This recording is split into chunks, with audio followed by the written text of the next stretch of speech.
Ito ang dapat nyong gawin guys kapag na-invite na kayo sa content monetization tools para hindi kayo magaya sa isang kapwa content creator natin na kaka-monetize lang pero na-demonetize din kaagad dahil nga marami pala siyang na-upload na video against community standard ni Meta.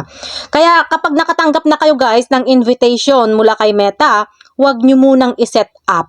Kailangan linisin nyo muna ang inyong mga account. Tanggalin nyo muna yung alam nyo nga may violation or yung alam nyo nga may paglabag against community standard ni Meta. At yung mga video na alam mong hindi sa'yo kung meron ka mang na-upload na ganito.